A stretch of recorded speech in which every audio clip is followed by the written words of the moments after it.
Welcome, everybody. It's really great to have you here today, whatever your time zone may be, in London, Chicago, or the west coast of the US, or even some parts of Asia. It is very wonderful to have our speakers here today for Vastari's roundtable discussion today. It's quite a topical subject that we're going to be discussing on this webinar.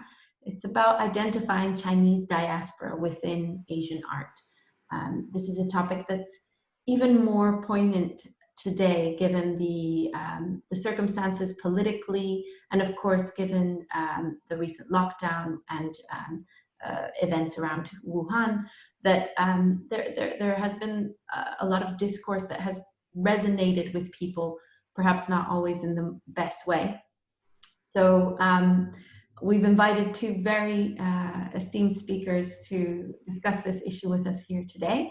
We have Cheung Suen and Gordon Cheung, who will be discussing the subject with me today.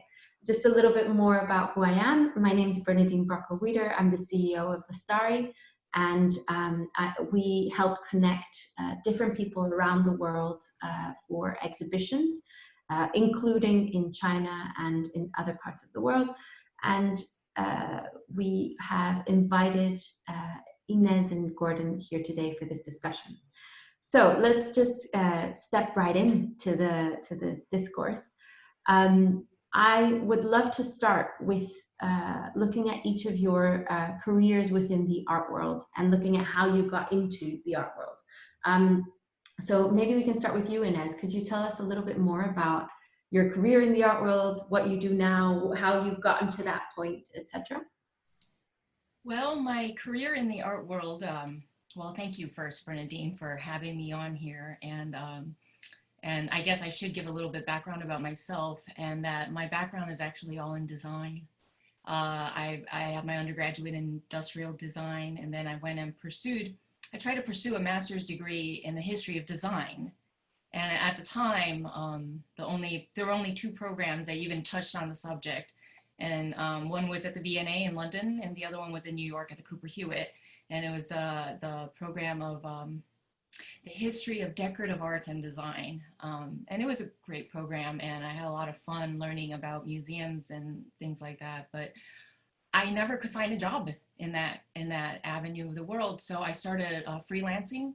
And because I have a technical arts background, I started to work for artists because they needed help and I needed part-time work.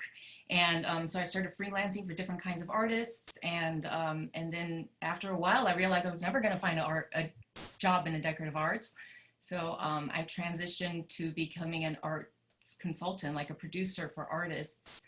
And then later more of a business consultant for different arts organizations, artists, and galleries and things like that. And so it was all by accident.